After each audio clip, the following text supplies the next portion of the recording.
কোনে হঠাৎ তন্দে মনস্ক হইলা না না কিছু নেই কোন ধরিছ আরে কিছু তো নাই কইব দরকার নাই সে ফটোକୁ তুমি যোଉଠି ଯୋଉ ଜାଗାରେ ରଖିଲ ମୁଁ ଆଖି ବୁଜି କହି ଦେଇ ପାରେ ସେ ଫଟୋ କାହାର ଆଉ ସେ ମଣିଷ ଜଣକ କି ମାନେ ସ୍ୱାମୀର ଅନୁପସ୍ଥିତିରେ ସ୍ତ୍ରୀ ଦେଖୁଥିବା ଫଟୋକୁ ଯଦି ସ୍ୱାମୀର ଆଗମନରେ ଲୁଚେଇ ଦିଏ ଯେ କେହି ବି ନିଃସନ୍ଦେହରେ କହି ଦେଇପାରେ ସେ ଫଟୋ ଜଗନ୍ନାଥଙ୍କର ନୁହଁ କି ରାମଚନ୍ଦ୍ରଙ୍କର ନୁହଁ ସେ ଫଟୋ ନିଶ୍ଚୟ ପୁରୁଣା ପ୍ରେମିକର ବୁଝି କହିଲ ଗୀତା ଯଦି ଜାଣିଛ ପଚାଶ କାହିଁକି ସ୍ୱାମୀ ମାନେ କ୍ରୀତ ଦାସ ଏକଥା ସତ ହେଲେ ସେମାନେ ଲୁହା କି ଇସ୍ପାତରେ ତିଆରି ନୁହନ୍ତି ହାଡ଼ ମାଂସରେ ତିଆରି ଯୋଉ ହାଡ଼ ଭିତରେ ବି ଜୀବନ ଥାଏ ଯୋଉ ମାଂସ ଭିତରେ ଶିରା ପ୍ରଶିରା ଥାଏ ଆଉ ତା ଭିତରେ ରକ୍ତ ଗୁଡାକ ଧାଁ ଦୌଡ଼ କରୁଥାନ୍ତି ତମେ ନା ଅଭିମତ କରୁଥିଲ କାଇଁ ଏମିତି କଥା ତ କେବେ ବି କହନି ତମେ କଣ ଜାଣିନା ଘଟଣା କାହାର ଏ ଘଟାଇଥିବା ଲୋକଟା କିଏ ତାଙ୍କ ସହିତ ମୋ ସମ୍ପର୍କ କଣ ଯଦି ଜାଣି ଶୁଣି ନଚାରିବାର ଅଭିନୟ କରୁଛ ତାହେଲେ ନିଅ ଦେଖ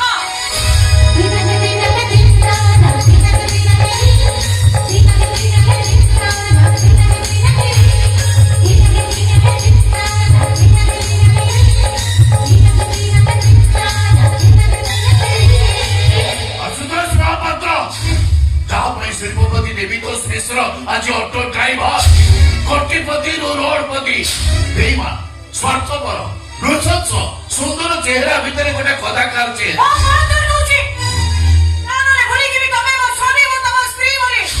কଣ କରିବ ତମେ ସିନ୍ଦୁର ସିନା ମୋର ହେଲେ ସେ ସିନ୍ଦୁର ଭିତରେ ଲୁଚିଥିବା ପୁରୁଷଟି କିଏ ଏ ଶଙ୍ଖା ଦୁନିଆ ଜାଣିଛି ଏ ଶଙ୍ଖା ମୋର ହେଲେ ତା ଋଣଚୁଣ ଶବ୍ଦରେ କାହା ନାଁ ଉଚ୍ଚାରିତ ହଉଛି ମାଇଣ୍ଡ ମୁହଁରେ ଆଶୁଦୋଷର ନା ଆଶୁଦୋଷ ତୁମର କିଏ ମୋ ସ୍ପନ୍ଦନ ପ୍ରତି ମୁହୂର୍ତ୍ତରେ ନିର୍ଯାତିତ କାହିଁକି ଏଥିପାଇଁ କେବଳ ତମେ ଦାୟୀ ତମକୁ ଆଶୁଦୋଷକୁ ଭୁଲି ଯିବାକୁ ହବ ମୃତ୍ୟୁ ପୂର୍ବରୁ ବି ନୁହଁ ଏଇଟା କଣ ଶେଷ କଥା ଏଇ ଆରମ୍ଭ ଥିଲା ତାହେଲେ ମୁଁ କହିବି ତମ ଗୋଟେ ଚରିତ୍ରହୀନ ଚାରୁଣୀ ଯୋଉ ନିନ୍ଦା ଦଉଛ ଦିଅ ଚରିତ୍ରହୀନ ପୁଅ ଦୋଚାରିଣୀ ପୁଅ ବେଶ୍ୟା ପୁଅ ଯାହା କହୁଛ କୁହ ମୁଁ କାଲି ବି ଆଶୁତୋଷକୁ ଭୁଲି ନଥିଲି ଆଜି ବି ଭୁଲିନି ମରିବା ପର୍ଯ୍ୟନ୍ତ ବି ଭୁଲି ପାରିବିନି ତମେ ମତେ ଯୋଉ ନିନ୍ଦା ଦେବ ଦିଅ ତମେ ବୁଝ ଜଣେ ଦେବୀ ସତରେ ସେ ଦିନ ଆଉ ଫେରି ଆସିବନି ଆମେ ଦି ସାଙ୍ଗ ଗୋଟେ ବାଇକରେ ବସି ବୁଲି ପାରିବୁନି ଗୋଟେ ପଇଡକୁ ଦିଟା ଷ୍ଟୋରରେ ପିଇ ପାରିବୁନି ଗୋଟେ ସାର୍ଟକୁ ଅଦଳ ବଦଳ କରି ପିନ୍ଧି ପାରିବୁନି ଠାକୁର ପାଖରେ ସେଇ ପ୍ରାର୍ଥନା କରୁଛି ପୁଣି ସେ ସମୟ ଫେରି ଆସନ୍ତା କି ଆମେ ପୁଣି ଏକାଠି ହେଇଯାଆନ୍ତେ ଦିନରେ ପ୍ଲାନ୍ କରନ୍ତେ ଆଉ ରାତି ହେଲେ ନା ବହୁତ ବୁଲନ୍ତେ ଆରେ ବାପରେ ବାପ ତମର ଆଶୁ ହାତ ଧରା ଧରି ଆଗେ ଆଗେ ଚାଲିଥିବ ମୁଁ ପଛେ ପଛେ କେତେ ପାର୍ଟି କେତେ ପିକନିକ କେତେ ତମର ମନ ଅଛି ନା ଖଣ୍ଡଗିରିରେ ଆସୁର ତମର ଯୋଉ ପାର୍ଟି ତୁଣ୍ଡ କେମିତି ପାର୍ଟି କରିବିନି ଯେ ସମସ୍ତେ ସମସ୍ତଙ୍କ ପ୍ରେମିକ ନାଁ ଲେଖିଲା ବେଳକୁ ସେ ଲେଖିଦେଲେ କଣ ନା ଆଶୁ ପ୍ଲସ୍ ସେ ଷୋଳଟି ତା ପ୍ରେମିକା ଅପେକ୍ଷା ମତେ ବେଶୀ ଭଲ ପାଉଥିଲା ଆଉ ସେଇଥିପାଇଁ ଯେତେ ମନା କଲା ପରେ ବି ମଦ ପିଇବା ଛାଡୁ ସିଏ ମଦ ପିଇବା ଶିଖେଇନି ପ୍ଲସ୍ ଟୁ ସେକେଣ୍ଡ ଇୟରରେ ଆମେ ଲୁଚି ଲୁଚି ସିଗାରେଟ ଆଣୁଥିଲୁ ଗୋଟେ ମଜା କଥା କଣ ଜାଣିଛ ଗୀତା ମୁଁ ସବୁବେଳେ ଢିଲା ସାର୍ଟ ପିନ୍ଧେ କାହିଁକି କହିଲ ସେଇଟା ମୋଟାଟା ତା ସାର୍ଟ ମତେ ଢିଲା ହୁଏ ମୋ ସାର୍ଟ ପିନ୍ଧିକି ବି ସେ ଢିଲା କରିଦିଏ ସେଇଥିପାଇଁ ସାଙ୍ଗ ପିଲାମାନେ ମତେ ଢିଲା ଢିଲା ଡାକିଲେ ସେଦିନ ଖୁବ ଶୀଘ୍ର ପାଖେଇ ଆସିଛି ଭାଇ ତମେ ଦୁଇ ସାଙ୍ଗ ନୁହେଁ ତ ଦି ପରିବାର ଗୋଟିଏ ହେବାକୁ ଆଉ ଅଳ୍ପ ଦିନ ବାକି ଅଛି ଭାଇକି କିଛି ଜାଣିନ ଆରେ କେମିତି ଜଣେଇବି ତମେ ବା ମନା କରିଥିଲ ଜଣେଇବାକୁ ତା ଛଡା ବିନୟ ତ ତମକୁ ଗିଫ୍ଟ ସିଗ୍ନେଚର ଦେଇନାହାନ୍ତି ନା କିନ୍ତୁ ଭାବୁଛି ଏବେ ବିନୟ ବାହାଘର ପାଇଁ ଏକଦମ ରାଜି ହେଇଯାଇଛି ମତେ କହୁଛ ବିନୟ ବାହାଘର ପାଇଁ ରାଜି ହେଇଗଲେ ବିନୟ କିଏ ବାହା ହବା ପାଇଁ ରାଜି ହେଇଯାଇଛି ମୁଁ ତ କିଛି ଜାଣିନି କେମିତି ଜାଣିବ ମୁଁ ତ ତମକୁ ଜଣେଇନି ତମେ ଜାଣିବ କେମିତି ତମ ଭଉଣୀ 5 ବର୍ଷ ହେଲାଣି ବିନୟକୁ ଭଲ ପାଉଛନ୍ତି ମ୍ୟାରେଜ କରିବେ ବୋଲି ନିଶ୍ଚୟ ନେଇ ସାରିଲେଣି ଆରେ ବିନୟ କିଏ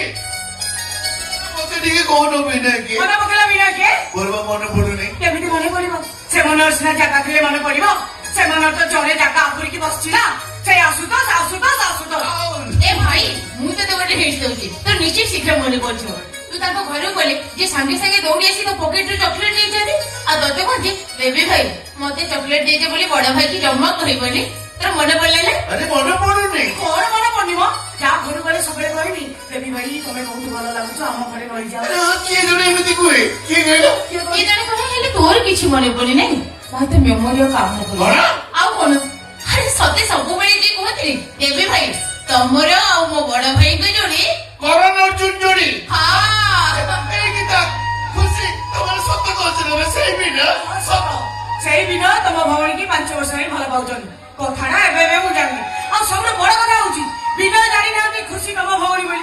ଆଉ ଏ ମ୍ୟାଡାମ ବି ଜାଣିନଥିଲେ ବିନୟ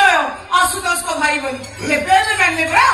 ହଁ ଭାଇ ବିନୟ ଏସବୁ କଥା ଜାଣି ସାରିବା ପରେ ତାଙ୍କର ତ ଏବେ ଗୋଟାଏ ଜିଦ୍ ଯେତେ ଶୀଘ୍ର ଆମ ଦି ଜଣଙ୍କର ବାହାଘର ହେଇଯିବ ନା ସେତେ ଶୀଘ୍ର ତୋର ଆଉ ଆଶୁ ଭାଇଙ୍କ ଯୋଡ଼ି ତ ପୁଣି ଜମିବ। ଆରେ ଚାଲିଲି କୁଆଡେ ବା? ହଁ? ଆରେ ନିଶା ଛାଡିଗଲାଣି ଆଉ ଗୋଟେ ନିଟ୍ ଚଢେଇ ଦେଇକି ଆସେ ନିଟ୍ ଚଢେଇ ସେ ଡ୍ରାମା କରିବା। ଆରେ ଡ୍ରାମା କରିବିନି ଖୁସିଟାକୁ ଟିକେ ସେଲିବ୍ରେସନ କରିବି ବିନୟ ସହିତ ମୋ ଭଉଣୀର ବାହାଘର ହବ ଆମ ଦି ସାଙ୍ଗଙ୍କର ବନ୍ଧୁତା ପୁଣି ଫେରି ଆସିବ ଚାଲେ ନାଇଁ ନାଇଁ ଭାଇ ଏତେ ରାତି ତୋର କୁଆଡେ ଯିବା ଦରକାର ନାହିଁ। ପୋଲିସ ମାନେ ତମକୁ ତମ ଅଟୋ ସଟେକି ଆରେ ନେଇଯିବ। କୁଆଡେ ଯିବିନି ଅଟୋ ସିଟ୍ ତଳେ ଅଛି ଯିବି ନେଇକି ଆସିବି ଭାଇ ବଡ ଚାଲାକ ହେଇଗଲାଣି। ଯୋଉଥିପାଇଁ ମଦ ପୁତ୍ର ସେ କଥା ତ ସମାଧାନ ହବାକୁ ଯାଉଛି ଆଉ କାହିଁକି ଆରେ ମତେ ଟିକେ ଖୁସିଟାକୁ ଏନ୍ଜୟ କରିବାକୁ ଦିଅ